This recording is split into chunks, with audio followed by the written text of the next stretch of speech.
Rebuild Kauthole, Rebuild the Fundamentals. An essay on three-tier architecture of rebuilding the nation. 1. People and culture. 2. Rules and procedures. And 3. Technology and infrastructure. The land of Kauthole is endowed with vast wealth of mineral deposits potentially worth trillions of dollars. That immense amount of wealth from ancestral blessings could elevate every Karen people in a state of physical luxury. But, without governing the natural endowment with sound institutions under strong regulations, that underground treasures could bring up curses to Kauthole, both of the people and the land and everything in it. To rebuild Kauthole, first rebuild people's character. The second fundamental is the rules that structure the way we conduct our business. Lastly, we can rebuild infrastructure using the latest and greatest technology. The order of building these three fundamentals matters such that physical infrastructure does not have priority over the other two. Kauthole, this land of ours, will not succeed with a poor national character, the habit of setting oneself a low bar. Our individual's character collectively shape the nation's character. It is the people that collectively make the nation. Thus, the success of our nation rests upon rebuilding the first fundamental, the people's culture. Our people need to build a habit of treating small things seriously, a culture of being organized and proactive in preventing small problems from becoming disasters.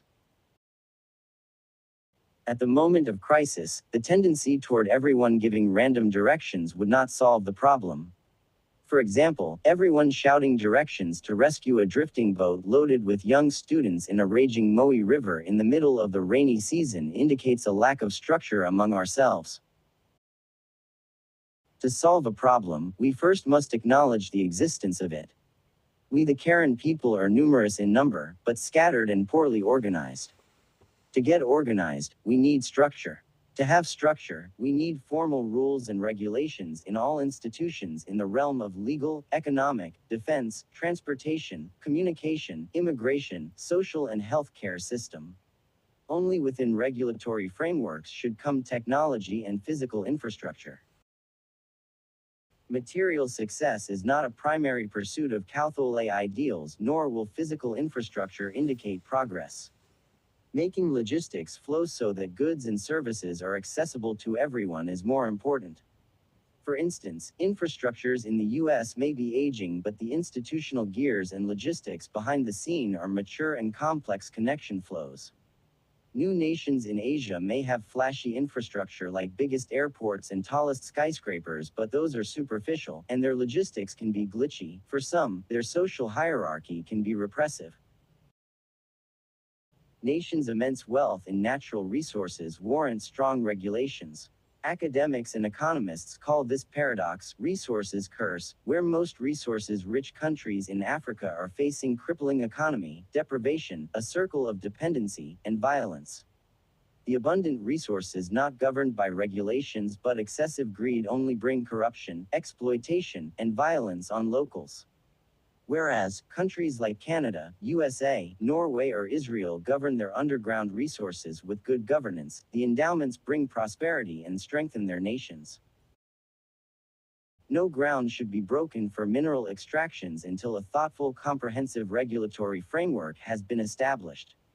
Regulatory framework here includes rules, acts, policies, code of conducts, entrenched ideas and beliefs. Land is sacred where the spirits of ancestors still roam. Breaking the ground without proper ceremonies and respect could bring curses. During the past decade of supposed peacetime, business rushed in without properly guarded by regulations. Muddy waters from gold mining flowing into streams and rivers not only killed water creatures and destroyed paddy fields, but also spread toxic chemicals on farmlands, bringing lasting negative effects and health hazards, destroying livelihood of local inhabitants. The locals could only cry for help, but a lack of system was a system to destroy. The heavy metals most commonly associated with poison are lead, mercury, gold mining, arsenic and cadmium, battery components. Reckless waste disposals and aggressive extraction of underground minerals contaminate lands and water. Going in such reckless fashion, the locals could suffer from organ failures, or everyone would die from different kinds of cancer as a result of chemicals disposed of from the extractive industry. Unless guarded by a cohesive regulatory framework based on scientific studies and honoring the real owners, the local natives, extractive industry will kill slowly and surely. Free flow of goods and services out of the free market comes with certain cultures and ideologies attached, which may not be compatible with Catholic ideals. We may have vast treasure under our feet, but how are we going to generate a surplus and manage it for the welfare of the people without proper financial regulation and political institutions in place? The same goes for treasures on the ground surface. The abundance of precious woods in Cathole has only brought destruction to the environment and livelihood of the locals, that is the real owner of the land. For generations, empirical evidence has already shown that power not bounded by clear rules brings only corruption, distrust, and eventual self-destruction.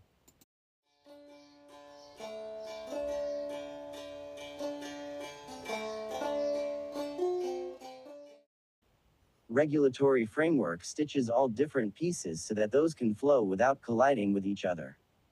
Regulatory framework both prevents the corrupt habit of prioritizing self-interest using discretionary power, and prescribes how conflicts should be resolved. Cathole ought not to rush adopting a free market. Market economy bounded by sound policies takes time to develop and implement. Again, the success of the U.S. market economy is a century-old, ever-evolving, mature regulatory framework even though it may be a culturally young nation. China, on the other hand, their financial regulatory system has nothing near to that of the U.S. Many people from China living in the U.S. are admiringly surprised by the rule-based society of the U.S. In turn, the U.S. civic culture is strongly shaped by the regulatory framework. Honoring privacy and private ownership are not only guaranteed by the supreme law of the land, but a respect for personal space is more than laws. It's a philosophy and lifestyle of the nation. We need to rebuild our national thinking. If the people are accustomed to sloppy workmanship, that is a habit indicating our characters. We are people with a relaxed attitude. However, we will not excel with a lax in character. A habit of a respect for small details, a love of great workmanship, a dedication to elegance needs to be nurtured. We need to build things with pride and devotion, with good care as well as with love, and trust our own products. Korean women trust makeup made in Korea and only use that product with peace of mind for beauty. Korean people eat fish paste, soy paste, shrimp paste, and all kinds of pickles like many of the Karen people. But Koreans make their food with respect, they package it with care, they eat it with pride, and they can sell it with premium. We have a habit of presenting our foods like wild, backward, tribal, uncivilized food. Worried that other might find the smell offensive, we at times eat discreetly with shame, we sell it like unconventional food. In fact, our diets not only taste good but are rich in nutrition, hence it ought to be eaten with pride and for good health. It is a time-tested diet after all. Good workmanship is not a genetic monopoly of the West nor the East. Germany, Switzerland, or Japan add a high premium to their products because their consistent workmanship creates trust in their brands. To ever be considered respectable, our people must rebuild trust in character and workmanship. Doing things in great care and respect is not only of high value in material workmanship, it also applies to the service industry, the attitude of how we serve.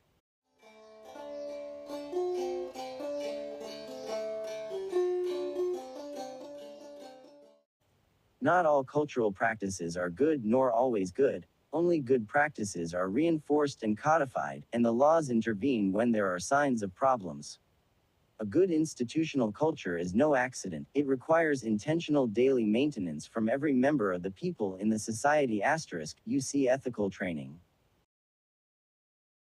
We hold many beautiful national values that ought to be constantly cultivated. We consider ourselves the people who uphold honesty, an official virtue cherished in our national anthem, Nailtedli.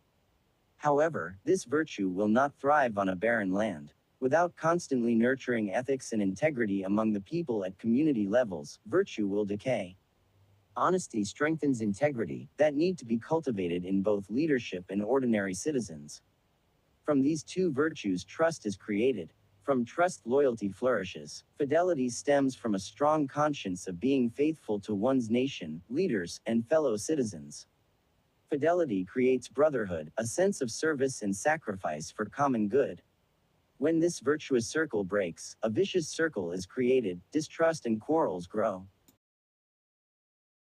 Dr. San Si Po notes that the Karen people's virtuous character traits include hospitality, steadiness, and simplicity, among which steadiness is not just a virtue but a style with tangible value that the fast-paced modern world demands.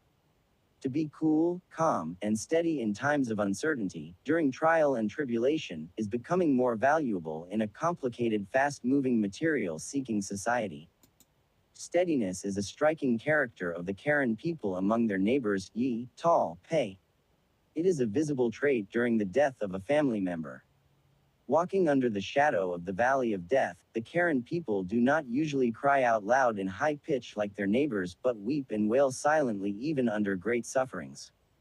Donation-seeking organizations hardly manage to get the dramas out of real pain from these steady people. Our people have been seeing the burning of their houses and ripened paddy fields. Shoot-on-sight killings happen on their own lands, but no one will ever see images of the Karen people crying out loud in a horrific event. Our people are running and hiding for their lives, but they usually smile in front of cameras. This trait of steadiness is the virtue to promote as a national character in rebuilding the nation. The Greenland rainforest, captured by Sa La. In the political environment, our people are frustrated with leadership. But those leaders are not strangers coming from faraway land or celestial beings falling from the sky. They come out among us, so their characters are a reflection of ours. Great leadership is a fusion of character, manager, and thinker. A leadership culture that holds a high standard of character, is skillful in management, and is visionary in thinking. That culture we need to constantly nurture. Problems arise when the desire to be leadership merely equates the craving for power. However high expectations on leadership to be virtuous, in practice the power of every leader must be bound by rules.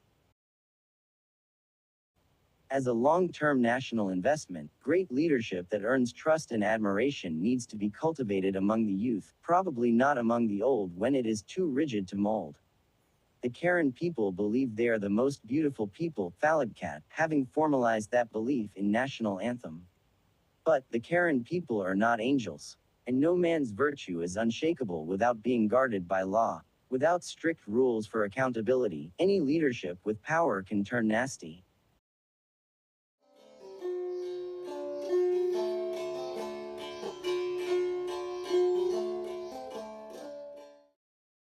The psyche of unearned privilege among our people needs a total scrap off. A backward feudal psyche, the habit that some people think they have privileges based on being relatives to high officials, is a disease among our people.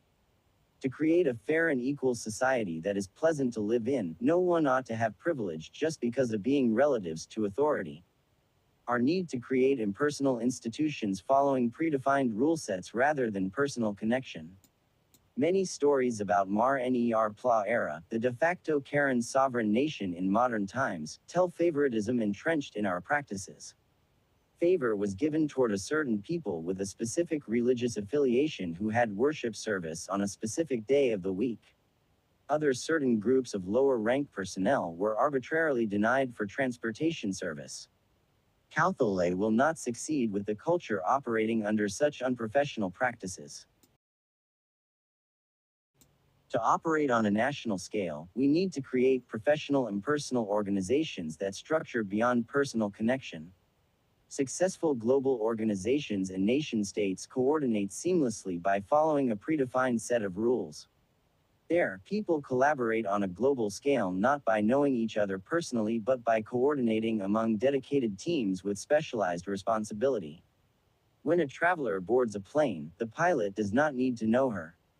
The security check does not need to know the traveler, but trusts a paper passport issued from an accredited agency. Flight attendants put their trust in a ticketing system built by a software company, possibly employing programmers from different parts of the world who do not know each other personally. Different crews on the ground and in the air coordinate, then a traveler to make her destination with style. If we Karen people operate only within personal connection, Kauthole will not go anywhere. We need to cultivate the culture of listening to dissent, appreciating fresh ideas different from one's own. Often, we act immaturely, turning ourselves off against opposing views. Holding distrust to individuals who may have a slightly different view from ours. That culture reinforces mutual bubbles and destroys large-scale collaboration among people who may have a rich variety of views. Honest and most beautiful, the Karen people are not angels but still fallible human beings. They must have repeated follies that keeps them in a victim stage in this prosperous era. Without being guarded by laws and accounting audits, people in power will be prone to corruption, the misuse of power compounded by poor accounting. We need to cultivate a culture of lifelong learning. Ability to think critically and make independently sound judgment is a weakness of our people. Without a curious mind, a thirst to investigate things critically, our people will have a tendency toward gullibility. Our people tend to chase flashy ideas from the outside. Rather than improving our native values when met with novel ideas, we let outside ideas corrode our thinking, which in turn weakens our identity, our existence. The problem exists both in the educated and the lesser ones alike. We need to rebuild the national can-do attitude. Affected by a widespread infestation, most Karen people operate in a minority mindset. From educational institution to humanitarian aids organizations, all reinforce the mentality of ethnic minority, the persecuted minority. Over time, our people unconsciously go begging for sympathy, issuing organization letters and statements outcrying international attention in high hope of help. Rather than building alliances, we run for pity. The world is not to be fooled with blatant appeal to sympathy. It is an insult to them as well as to the people. If we are sincere, we must re-educate ourselves on how the international system works, both the past and the present. International system never favors the weak nor the meek, but only might and force determine the fate of a nation. International community may collaborate for the progress of humanity, but they are not responsible for providing us food, shelter, or safety. Every nation has to put their interest first, then carefully allocate their surplus to help those in need within a predetermined quota. Wealthy nations have generosity but not unlimited one. Every nation takes care of their fellow members first as a divine given responsibility. The world creates a universal declaration of human rights, but we have a responsibility to assert those individual rights collectively. We as a nation are not to wait for the world to protect our rights, or wealthy donors to rebuild our nation. The world may respect our rights, but they are not responsible for safeguarding the rights we have. Victim mentality will lead us nowhere but kill our spirit, so we ought to scrap it off from our thinking as well as from our acts. We are only ourselves to bootstrap with what we have. We need to reclaim the gift of being the first nation HPIWelki, endowed by our native god, Yadi. Instead of being a burden to the world with a constant misery, we have a divine responsibility to be benefiting the world through our invention, discoveries, and social and political values. The ideals of Kauthole are the ideals of all human desire, a land without thief, quarrel, and aggression. It ought to be the universal values every nation strives for. We should be leading instead of waiting.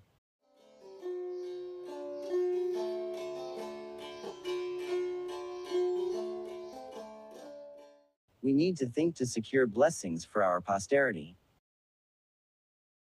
California takes its name, the Golden State, from previous century gold discoveries.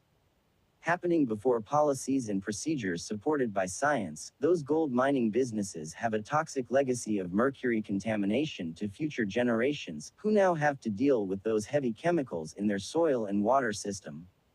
To safeguard Kauthole from misuse of hazardous materials, policies and regulations need to be developed for various material uses: pesticide, chemical, biological, lab hazard, radiation, or wastewater in agriculture, forest, mining, and urban development.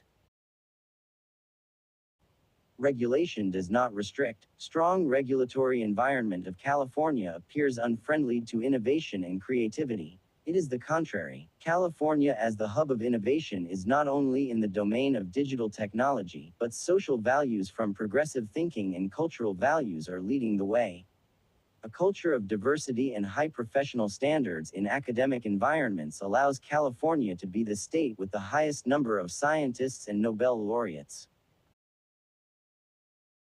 Owing to wisdom of the previous generation, no citizens of California go thirsty even after the state had suffered drought for more than a decade. The generation of a century ago has created water laws and physical infrastructure such as reservoirs and drainage and elaborate water rights. California not only withstand the drought but still produce citrus fruits, nuts, and variety of vegetables as the state feeding the whole nation. Without forward-thinking ancestors and long-term planning regulatory framework, the nation would not withstand a slight deprivation.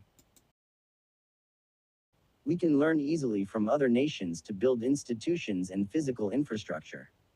Learning from other blunders and successes, we can navigate ourselves to avoid pitfalls while emulating their successes.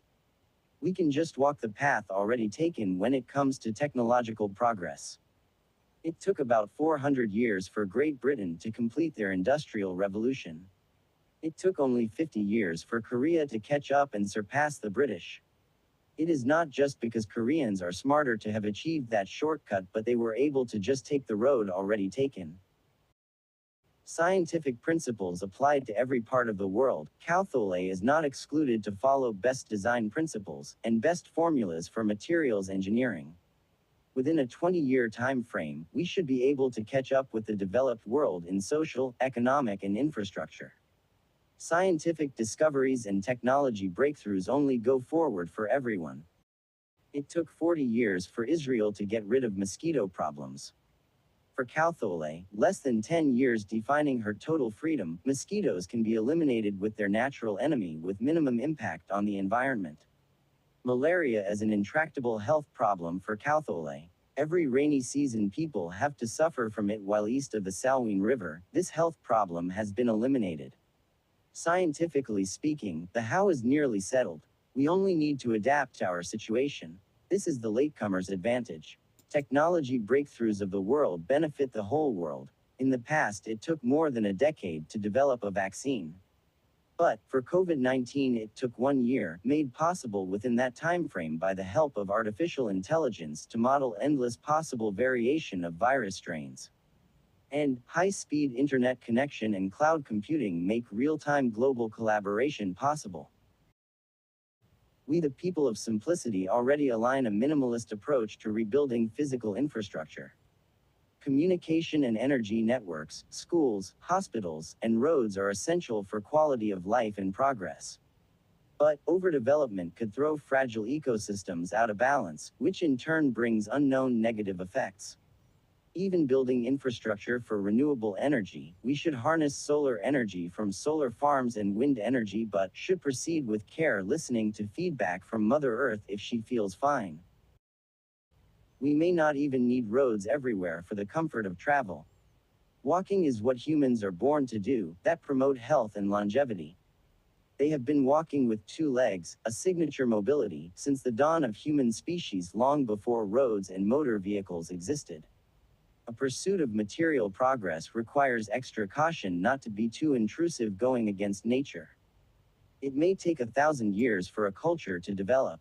It may take 100 years for a nation's regulatory framework and institutional culture to mature, while infrastructure, a reflection of people's culture, can shape a nation's landscape within a decade. Nevertheless, with a sound structure, we can strive to rebuild the people within one generation who share norms and values that drive them to be a unified, loyal, and organized people, the essentials for nation building and nation's progress. Culture is what dictates norms and expectations. Even laws and enforcement bodies are in place. If we are striving for Kauthole to be a land without thieves, relying solely only on laws and law enforcement cannot make Kauthole be void of thieves. Only a high culture of ethics can make the land be void of stealing, lying, or aggression. Harmful culture norms, bad apples and bad habits, are to be safeguarded by rule of law. Schools and universities promote patriotism, sound politics, and civic values, among which are honesty, equality, industry, initiative, integrity, being dutiful to the nation for the common cause, and maintaining order and cleanliness. Judicial system follows a predefined set of rules to enforce laws, while sound policies promote good institutional culture. Through sound economic policies come a healthy economy that reduces hardship for citizens, while good education that strengthens social progress and national spirit. These three tiers, people and culture, rules and procedures, technology and infrastructure, are mutually reinforcing each other. The first two tiers, people and procedure, reinforce each other and strengthen infrastructure toward reaching the Catholic ideal, not only a land without evils but a land of virtue, the dream of our forebears.